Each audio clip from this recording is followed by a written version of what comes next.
Thank you so much for joining both Jesse and I for our presentation. Internet Me is doing great, developing an online professional persona. Hopefully everybody can hear me. I don't know if get a chat, yes, no, thumbs up. If not, you may need to adjust your mic settings. Cool, I see a yep. Okay, wonderful. So my name is Aisha Connor Gayton. My pronouns are she, her, hers. I'm here with my colleague and co-presenter, Jessie Young, also she, her, hers. We've done this presentation for other folks and new librarians. Many of you are probably already working in the field or plan to be going into librarianship soon, and you know how important social media has become in terms of not only getting out your personal message as a librarian or information worker, but also as a part of a larger institution where you have to show your users what you're interested in and what you're up to.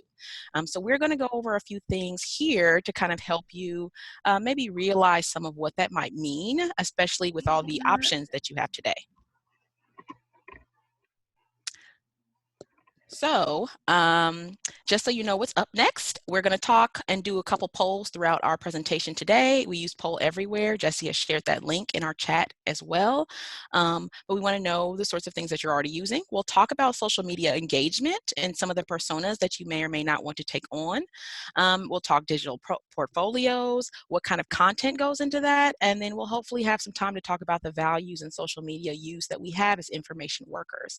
We will definitely make sure we have time for Q&A. I know with social media, it's a very personal experience. So I know folks will have questions about their own social media use and how they can get the best out of the platforms that they use now. So we'll make sure to have time for that as well. Throughout, if you have questions, feel free to kind of, put them in the chat and we'll hopefully start a collection. And so we can kind of get back to those as we talk. But yeah, we'll hopefully have enough time for everybody's questions as well. So just to jump in, we're curious, like I said, what is your primary mode of professional engagement? So again, if you want to use the Poll Everywhere link and fill out that first poll and let us know what you're using primarily to engage with other folks, either in the profession or in other places.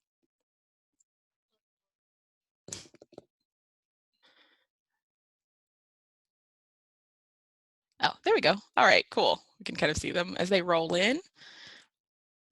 Give maybe another 30 seconds for folks who have not used the poll yet. We've got one person saying the link isn't working. That's not great.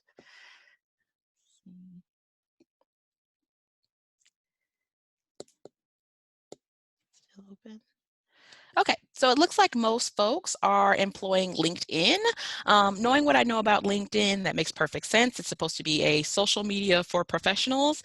You can share connections, you can kind of control some of the content, but again, as you can see, it's getting a lot more corporatized in terms of how people are able to engage and interact with each other, and they also send you a lot of emails about things that you can buy. So, and then a couple of folks are actually using Google Groups. I know I am actually a part of the Google group here on information literacy, so that happens. I'd be interested to learn more about Google Groups for interaction as opposed to more so for serving as a listserv, which I think I'm most familiar with. But let's jump into our actual talk today.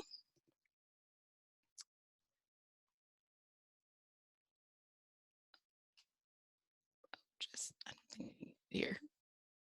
Oh, one moment, sorry. Trying to go forward in the slide. How to get back to this. This is the great part about like online presentations where you learn all the tricks. Haha, there we go. Thank you. Cool. Okay, so why do we use social media? So we know the great thing about it is we can hear the most up-to-date conversations about library and information science. Some of those things might be in little segments. So if you're into archiving or data analytics, there are also these kind of segments of LIS that you can usually find out through different modes of engagement. So you get to hear what's the latest. So subject heading changes as people work on committees and go to conferences and have those discussions. The neutrality of libraries as like top level and lower level discussions among information workers on the ground. And then of course our conversations about streaming and database services as we get into this new kind of era of media on demand, which we're hearing a lot of conversations, especially around Canopy and other films on demand that we have in our library. So you get to hear all about that when you engage with social media. The other great thing about it is that very often this challenges you to think about your writing. So what is the most concise and succinct way I can talk to folks? depending on the platform's limitations. Do I need to be able to spit out what I need to say in 120 characters or less? Can I use media to tell more about my story with like a small caption?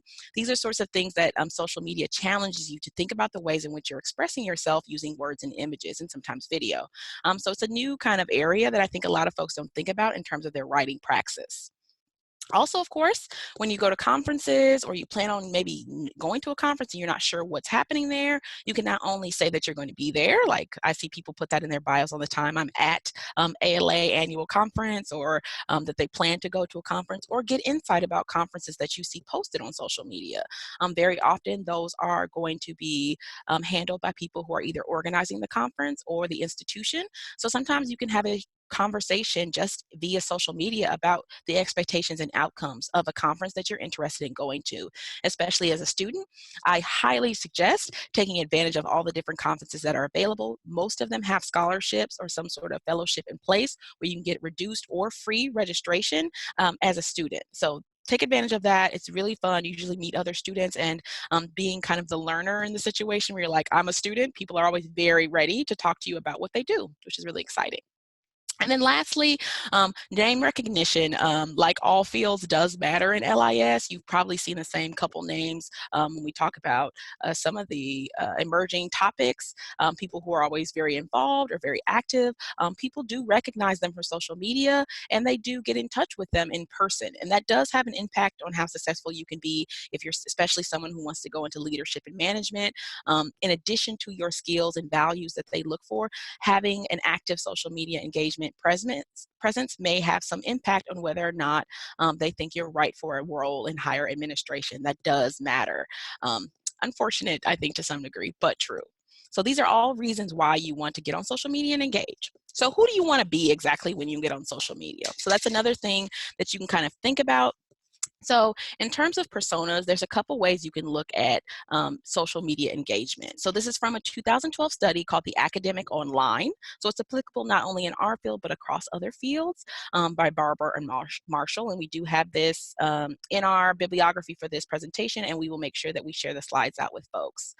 So the idea is the formal self is someone who's basically the sage on the stage. We hear that a lot for librarians. They're going to give a controlled version that is static. It has the same informative message, but there's very little personality. You don't really get a sense of who that person is, where they live, what their interests are. You just know that they might work in the field, and that's really all they have to contribute at this point. Here's a list of my titles and accolades. Infer what you will. And that's basically what the formal self says. It says, here I am. The networked or public self is someone about sharing ideas. They're constantly asking for feedback. So maybe they do a lot of polling. Maybe they ask a lot of questions. And there really is no other way that they interact with their followers besides linking to others and maybe asking of others when they have questions. So they're kind of there, but they're not really giving much information in the other direction. So basically they want to just be connected. Teaching is just like that. It targets their colleagues as content users. So they say, here are tools and resources to support you in your work. Once you start friending things can get tricky in terms of specifically students. When you friend students on social media, things get tricky with the teaching self and professionalism. How far do I go as someone who's going to be the teaching persona online until I maybe crossed over to another area? And we'll talk about privacy and settings a little bit later as well. But basically, the idea there is that your social media is an extension of your classroom. You're really only there to teach and share the knowledge and tools and resources that you know about as a professional. So the comprehensive self is kind of the one that combines all of these things. That's the aspects of both social and academic life. It allows you to be your full self to some extent, because there's still this kind of veneer of professionalism that we have to deal with, unfortunately, in our profession as well. So the words that we can say, the words that we can, the things that we can do, the things that we can share, we still feel like we're fulfilling our social life. But those things are more seen in the comprehensive self. So that's kind of what we aim for, which is why I bolded it on the slide. We want to have a mixture of all these things. We want to be teaching and sharing resources with folks. We want to be networked and connected. And then we also want to still have some sort of professionalism to say that I know what I'm talking about. I not only have the credentials through my master's program or my certificates, but I also can show you more of what I do in practice. And that's what the social media account can help you do, engage. And then lastly, the persona that people definitely don't want to be is the uncontainable self. So that's when you don't provide anything. You're unengaged. You're not in any way on social. You don't want to do anything that puts yourself out online professionally or otherwise. And that really just allows people to make up your own persona. They don't know you. They basically say, well, aside from if you apply for a job here, we have no context for what you do, how you interact with others, or how you feel about LIS as a profession. And so we're going to pretty much guess at who you are by what we can scrap together online. And as you know, if you've ever Googled yourself, sometimes it's great in terms of what shows up, and sometimes it's not so great. If you're only getting maybe your spelling bee medal from like second grade, people might feel a little weird about what you have to offer their institution, especially if you're coming in as a professional who's basically an unknown. So that's the sort of things you think about when you think about what kind of online persona you want to have. So this came from Brown's 2013 study on social media strategies and your library. Again, so how do you want to actually engage, and how do you want to be acting online with these personas in mind? Well, you want to create a dialogue. So conversationalists can not only create and provide context for important issues, but they can contribute in the way that they actually act on social media. You want to follow folks who have conversations that interest you, interact with them pretty consistently. We're not asking you to be online 24/7, but we know that sometimes folks need to be active so people know that they're real, right? And that goes back into that whole idea of having a comprehensive self that shows a part of your personality as well as your professionalism. You also want to be able to follow up in person. So when you go to conferences and you've friended people on Twitter, absolutely feel free, if you're comfortable doing so, to say, hey, I follow you on Twitter. You write a lot of great things about scholarly communication. How can I get involved with what you're doing? I see you tweet a lot about this conference, or I see you're a part of this group. Is there a way that I can join? That's perfectly acceptable when we're translating our social self to the in-person, especially at the conferences when people expect to be approached by strangers about their work. So that's a perfect time to do that sort of thing if you feel comfortable. Innovators, you definitely want to be a part of that in terms of how you will actually enact your online persona. These are the people that propose issues that need to be discussed and then build an audience for it. So they're the ones that create the hashtags that we see online. Hashtag CreateLib, hashtag RSS chat. Those are the people that are thinking about the ways in which they can create a new conversation using social media platforms. Very often, they'll write about the issue on different platforms so that folks can engage in different ways. So you'll see hashtags makes crossover, especially because that's such a common way that people interact. So you'll see the same hashtags on Instagram, Twitter, maybe Snapchat, and other things of that nature. So again, that's something to think about if you're on multiple platforms. Where do you need to be innovating as someone who wants to have an online persona that is both consistent and active? Okay, so how do we do this? I think some of the strategies are pretty straightforward in terms of just being consistent, being online, but it's more about your intent and purpose as well. So who is your core audience? You want to keep that in mind when you're talking as a social media persona. Again, it might be other information workers. Perhaps it's people outside of LIS, and you want to inform people about the work that not only you do, but your colleagues do, right? We see that a lot when ALA is going to Congress to ask for things, including funding.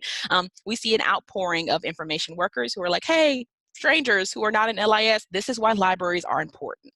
That's a perfect way to engage online if you're not really sure who your personal self is or how your professional self will show up on your social media. You also want to think about scheduling. So if you don't want to be constantly online, there are many tools. I know Hootsuite is one that I use a lot for You can pull things out. That doesn't always work if you're doing things like Twitter chats or you're doing some sort of live feed where it matters that you're engaged in the moment. But most of the time, you can pretty much jump in and out of conversations and schedule some tweets to just gather your thoughts, especially if you're someone who's not great off the cuff. Please schedule your social, and that'll help you kind of make decisions about what you want to say. Who do you actually want to see your content? What platforms are most secure for what you need? So do I want an open Snapchat where anyone can see me and know that I'm a librarian that lives in Colorado? I don't know. That's something you have to consider and think about the content you're sharing, again, with your audience in mind. We'll talk about having a Finsta and some other, not so much fake, but different accounts a little bit later in our presentation, because we do know people do those as well. And those are also options if you're not super sure you want your boss following your Instagram. Consistency, again, is very similar to a job bio across platforms. You need to have a variety of images and interactions, but similar styles with your settings, palettes, and fonts with single dominant colors. So this is all the kind of social media know-how. If you're big into social, you can see people who are very popular do these things. They are consistent. They usually innovate in some way with their own hashtags or other kind of branded ideas. They use similar color palettes, and they usually have very great lighting in the images that they have. We all know that we're not professional photographers, most of us. There might be a few in the crowd here, but for the most part, you can do your best to make things look somewhat consistent if you're trying to gain an audience of people. And again, who is that audience? You have to keep that in mind. Who are you trying to attract to your social media? Another thing about social is we all probably have either heard about or took a class on is search engine optimization, or SEO. So again, when people search on something like Instagram, the words in the name field, not the username, are analyzed for matches in the search. So anytime you're searching a platform, you need to kind of know a little bit about the mechanics, not a ton, just to know where to put those innovative tags or the things that you really want people to use to find you. So again, adding some part of your brand in this or what you're associated with might be helpful. For things like Twitter and Instagram where you have a bio field, it might be really helpful to share your specific skills, whatever services you offer. So if I specialize in cataloging, that might be something that I want to put in my bio in somewhere, maybe with a little stack of books, say cataloging maven, something just to tell people this is what I do. You can share your hobbies and interests, of course, and also maybe even have a call to action. So if you have a CFP or a call for presentations coming for a summit that you're doing, put that in your bio. If you want people to go and look at your digital portfolio, put the link on your bio. These are all things that are very basic at this point, but they really do drive engagement when you're trying to figure out how to make your audience get excited about who you are as a social media person and in your online persona. You can, of course, post from really well-followed accounts to start gaining followers. If there's a library that's really great at social media engagement, repost what they put. Again, how the search engine optimization works in a lot of these platforms, if they search those things, your post will also come up if they're public. So again, you can kind of cross-pollinate, which sounds like a weird word for this, but something like that, where you can engage using people's followers already that are already established, and they can pretty much link to you and say, oh, this person's also in information. Let me see what cool stuff they're talking about because they already retweeted something from my favorite library. Also, if you're using Instagram or anything else where they have kind of a highlights section or stories feature, make sure you use that to kind of show real world interactions. Video is very much a social media thing, which maybe 10 years ago was something that people were like, why would anyone want to watch a video? It is absolutely a part of things that people do live. So I know Facebook Live has their own feature where you can be live in person. Again, security and privacy concerns are something you want to consider. But for the most part, if you're doing something for your library or at work and you want that to be a part of your comprehensive online self, post a little short highlight about how you help some students at the desk, of course, with their permission, if that's something your library has a policy about. So keep those things in mind as you kind of engage. So I know I've said a lot about the sorts of ways in which you can build your persona online or how you can interact and become a more comprehensive person. But I did want to also throw out some folks that you can actually start to follow if you're so inclined. So the way in which I really built up my Twitter presence, and that's probably my primary social media platform because it's the one I know the best, I'm the most comfortable with it, and I also think that I connect the best with in my audience in mind. So my audience primarily being other information workers and folks who are concerned about issues that I'm concerned about. So these are kind of some of the folks that I follow. Again, they're probably some of the names you've seen on articles or editorial boards in LIS, and that is not by mistake. Again, social media really allows for people to have the name recognition that they can then use in other areas of their professionalism. Not to say that you won't become someone great at your job if you don't have a social media presence, but this is the way that most people are networking and connecting now, especially because so much of our engagement through committees and our professional work is now moving to online. So this only bolsters who you are when you do committee work. These are a couple of folks. I have a ton of other people in the notes of these PowerPoint slides, which I will totally share after this presentation. But again, if you want to follow specific things, there's LIS Pro Chat hashtag, hashtag POC and LIS if you're interested in finding other people of color or marginalized folks in the field. There's all sorts of things. There's Disability Library Twitter and Native Twitter. There's all these subsections and groups that you can get in touch with just by people who are already engaging on social media. So keep that in mind. And here's some other folks. Debbie Reese is awesome. Dr. Debbie Reese, don't forget the doctor.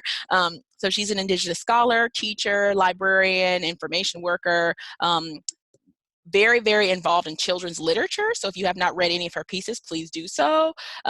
Other folks, again, Alice Wong is very, very, very, very, very, very awesome. She is a disability activist.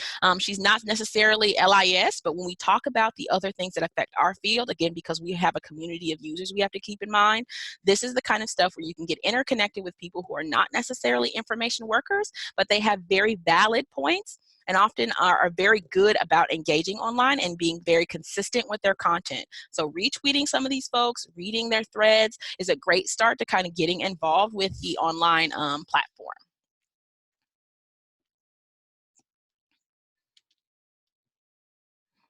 Okay, so we want to do another poll really quickly. So tell us, do you have a private or a Finsta account? And Finsta is fake Insta.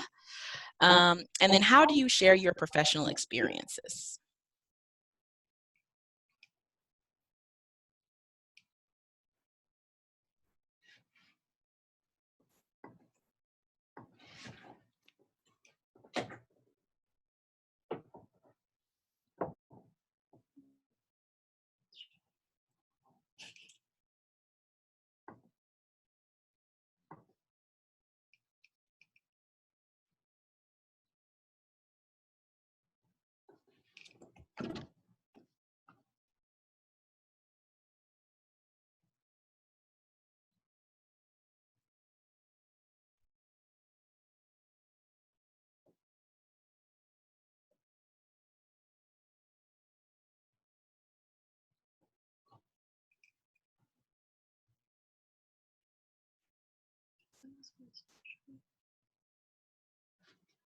Do you want to type it into the side instead?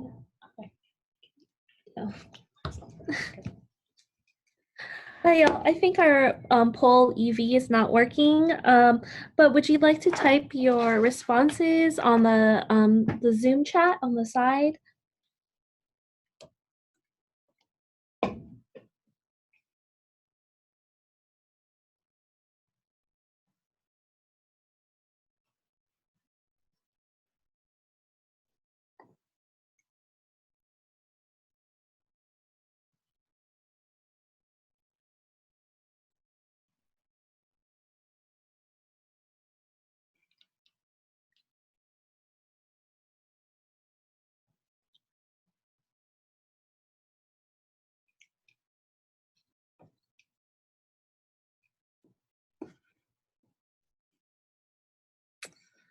Okay, so I know this presentation is about how you use social media platforms to boost yourself professionally, but in many ways, we also use social media to act as a mirror where we share our private thoughts and behaviors to ourselves, but we ultimately share it with our followers. Even if you're not on the job market and you have a position or an internship right now, keep in mind that one day your followers may become your colleagues. So practice self policing and decide what you want to put in the world. I personally have seen graduate students get into heated arguments on Twitter during conferences. And remember, even if you're passionate and you have excellent points, be gracious in how you respond. Because even if people are not interacting with your posts and your thoughts, remember people are watching. So if you're having a bad day or just things are going not going right, just log off and go private for a little bit. There's nothing wrong or fishy about going private every once in a while with your Twitter or your Instagram. My personal rule of thumb is if you're mad, why don't you turn that tweet into scholarship? So if you see something wrong in, for example, I study pop culture and librarianship. I don't tweet about it. I instead research it and publish it, and I turn it into academic currency. So um, also, another thing to keep in mind is when you're using Twitter, be careful how you label your lists. It doesn't, just because you are collecting people who are LIS professionals, make sure you don't name your list women of LIS, because not all of um, the people you're following are going to identify as women, even if they appear to be women. So use gender inclusive vocabulary when you're naming your list. So create your boundaries when you are starting out into profession with your social media. Just because somebody in the library finds your profile on Facebook and you're an intern or an employee, it does not mean that you have to add them. Instead, leave the request on read or read and add them to your LinkedIn or your professional Twitter. And I think suggest you determine how you're going to address those situations now.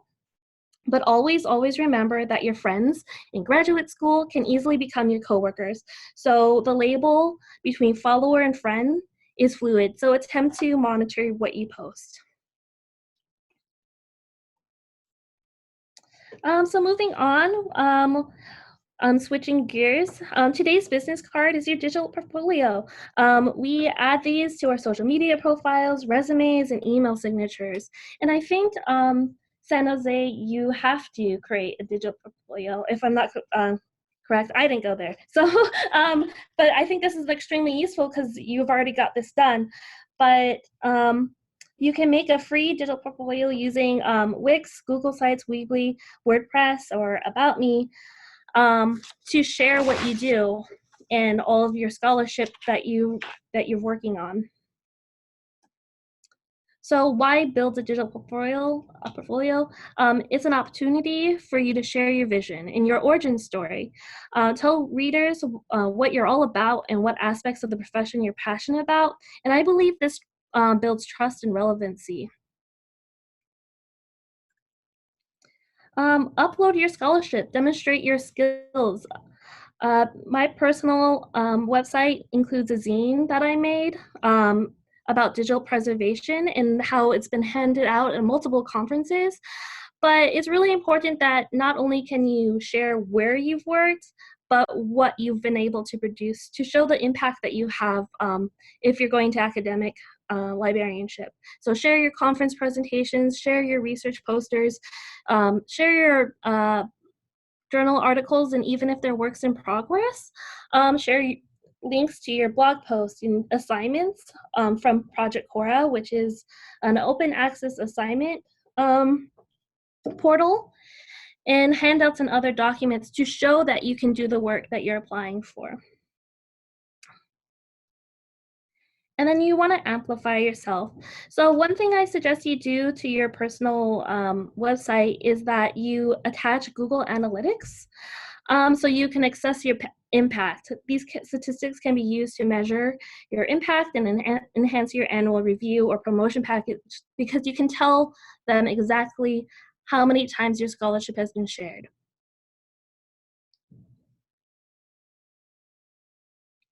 So building tips. Just remember to show your best work. It's quality over quantity. Keep your profile fresh and update your profile when you get a new award or accomplishment, and share what you've published or presented in the last 5 years. Keep your work organized, and you can organize by industry specific or media or chronological. I have two in my personal. I do digital communicate or scholarly communications. Long day. Scholarly communications, but I also do a lot of work in the Asian American community, particularly around information studies and critical race theory. So, uh, we can also do this activity and reflect on your own social media practice and the professional values you want to share. So, reflect in chat on the side, share a social media account or professional that you follow, or a professional value that this account exemplifies and why you admire them.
I have an example of when Twitter was really helpful to my career.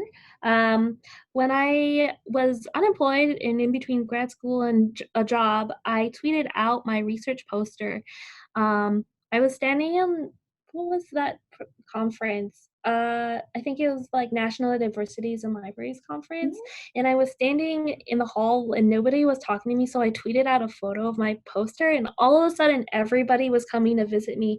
And it actually so happened that some future colleagues saw my poster and remembered me. And so when I applied for a job here at LMU, I think it helped my resume and it boosted the confidence of my supervisor at the time to trust me. Not only could I produce workflows, but I could also then share my impact and share that research beyond, a classroom.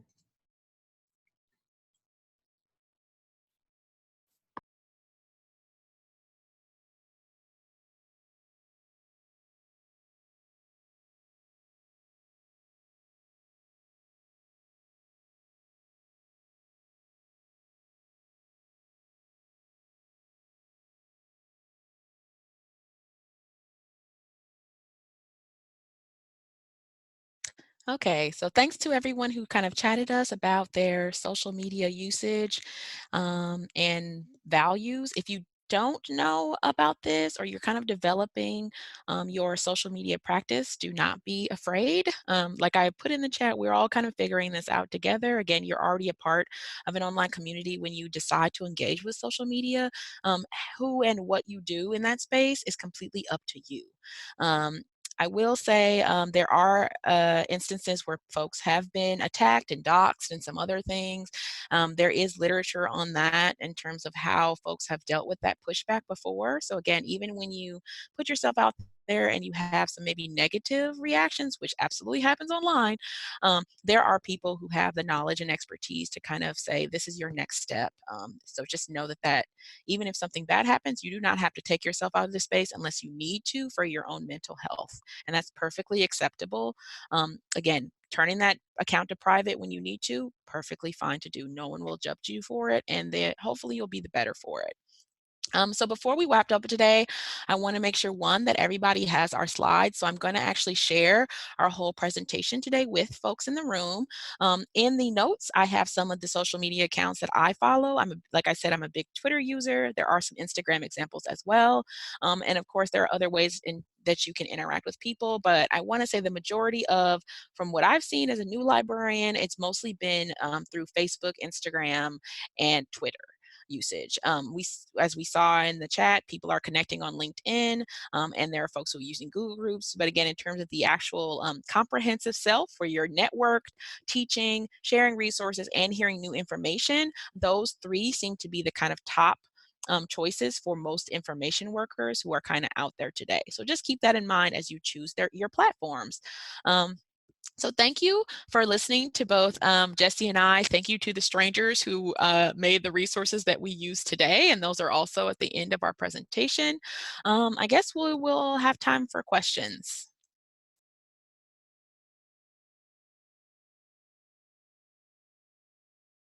I don't have a question, but I just have a comment for Jesse. And I just wanted to say thanks for sharing that story. I mean, I understand the power of social media, but hearing it from you and your Oh, and personal just I example. believe people can use the mics for questions, or they can chat us. Either way, we've got plenty of time, so feel free to do so.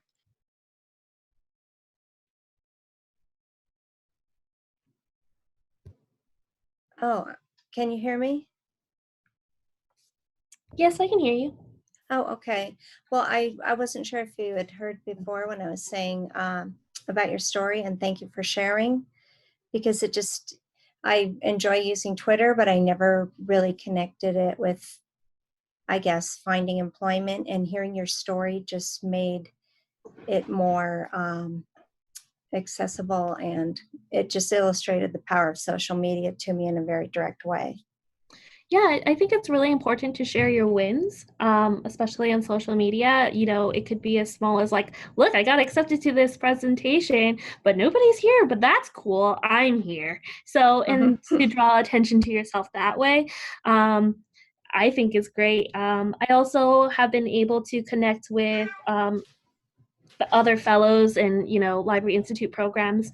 Before I even head to the program, I can meet people and talk to people so I can get an idea of who my roommate is, but also what other people I might want to connect with so I can create writing groups with them if that's something that I'm interested in or what we become interested in doing. Yeah. Cool. Thank you. Thank you both so much. Of course. Thanks for having us.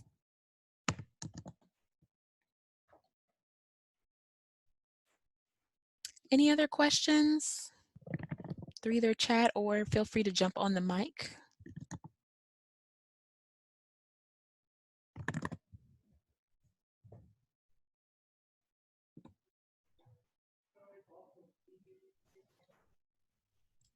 Well, no one else is saying anything, so can I just say and ask another question? We've got some chat questions, but I'll take your live one and then I'll follow up with those too. So feel free to go ahead. Oh, it just seemed to me that there's a parallel between social media and its credit. It's almost like oh, I'm sorry, I forgot where I was going with this. Okay, You can that's take the fine. other questions. Okay, if it comes back to you, just let us know. So I'll go ahead and look at some from the chat. So Elizabeth asks, when posting photos/videos from the workplace, how do you recommend asking people's permission? So generally what I do is we have a policy for our library that I think once you enter the doors, you're pretty much free game. We also have a community of students here who are actually really hype about being on things generally.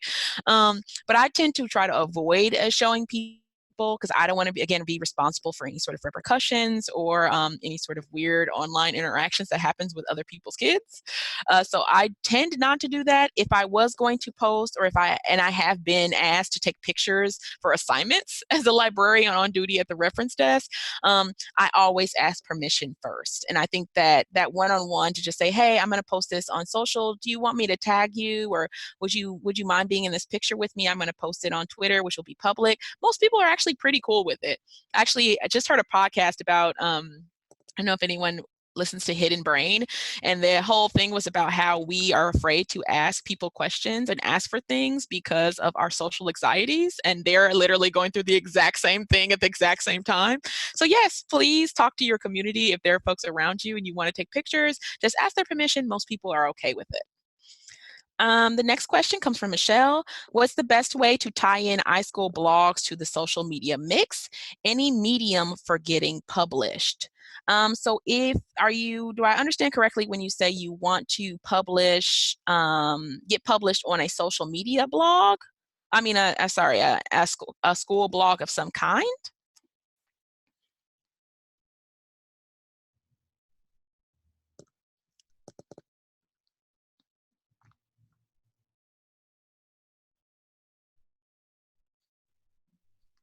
Okay, exactly. Great. So absolutely link your blog in your bios of all your platforms, because automatically when folks come to see you, if you've gone and done that professional comprehensive self, or you have a open Finsta, which kind of isn't really the thing here because it's not fake, but if you have a professional account that is open, that's the first thing that most people are going to click on because you already framed yourself as a professional in a certain way. So they're going to look at that blog and say, oh, she's going to be talking about the things that she told me she was going to say in her bio, which is like information work stuff or related topics. You can also totally submit your blog posts to other blogs. I know there's the Hack Library School, which lets people talk. I Need a Library Job. If you are doing things that are related to hiring or hiring practices, they're always looking for bloggers. ALA has a ton of people doing different blogs on different topics, intellectual freedom, diversity residencies. There's a ton of different places you can look. Oh yeah, ALASC, like I said, yeah, all the ALAs pretty much have a blog. And again, take advantage of your student status, even if you are a recent graduate or you're going to be out after May. Push that to the front of any of your asks, because most professionals in LIS are absolutely 1,000% looking for new voices, and the idea of a student contributing to their blog is very exciting to them. So put that first along with your request. And you can always cross blog for people. So you have a particularly great piece that you don't think is getting a lot of traction, and you looked at your analytics and it's not going anywhere, you can absolutely put it somewhere else, and they'll just put a note at the bottom to say this was also published in this place. So yes, and someone looks like Alyssa Key is a part of Hack Library School, so please, they are accepting guest posts right now. So yes, use that Medium to help you get pushed out.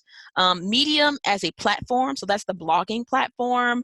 I was a fan of it. I see now they're kind of locking down certain areas of Medium, and that kind of concerns me in terms of publicity. I'm not sure how open it will be for the remainder. But so far, it seems to be a pretty viable place to post your blogs. Again, if you're using something like WordPress or one of the other sites, you can actually just create a blog reel, and they allow you to also just publish your posts there as a part of your already awesome portfolio online. So yeah, think about the limitations in terms of your data. How much can you post before you have to start paying? And then how many views are they locking down from your viewers if you get too much traction? And I think media actually does that. When you have a certain amount of posts beyond their kind of normal range, they start trying to block people and make them pay for the Medium subscription. That's a newer thing since they got more popular. So just keep that in mind as you choose your platform. Great questions. Any others?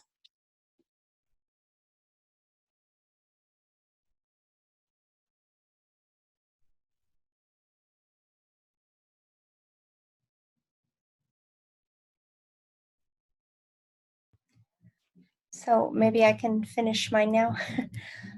So what you're saying is that it's much better to have some social media presence than it is to have none.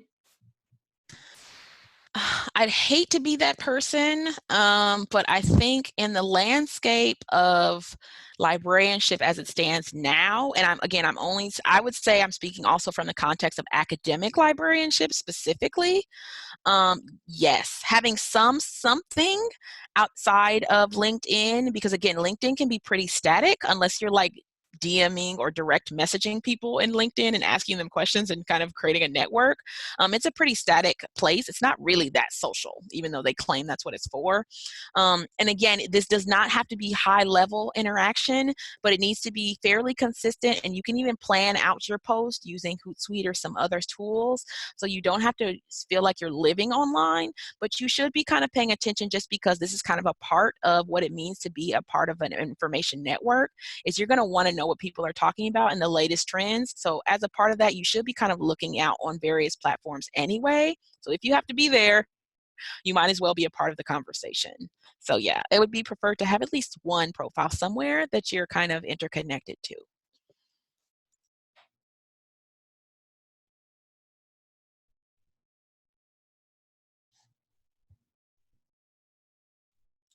Any other questions? Great one so far.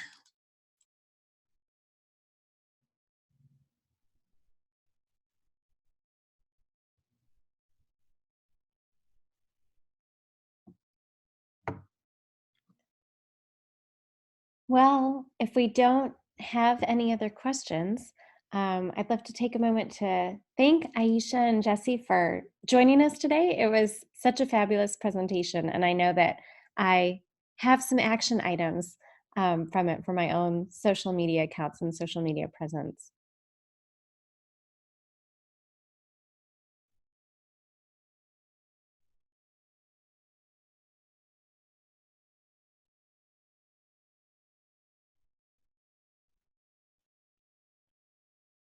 Okay, so this recording will be posted on the ALASC website probably within the next week or so. So Aisha already shared the presentation if you wanted to download it, but you'll be able to review this recording too. So keep an eye out for that. And thank you so much, and thanks for sharing all of your resources um, and your Twitter handle. And good, I'm so glad that people have enjoyed this. Thank you all for participating. We really appreciate it, and feel free to reach out to me. I'm mostly on Twitter, as I mentioned, and happy to answer any questions. Feel free to send me a direct message or DM. And yeah, look forward to seeing you on the interwebs. Yes, thanks for inviting us. I'm also on Twitter as It's Jessie. Right now it's on private because it's a little bit stressful time for me. So I'm practicing what I preach, and I don't want to put anything out there that I don't want anybody else to see. So, see, there's nothing wrong with going private every once in a while. But if you have any questions, feel free to reach out. I love talking to students. All right, so I'm going to stop the recording now. Thank you so much for joining us. And I hope that everyone has a lovely evening.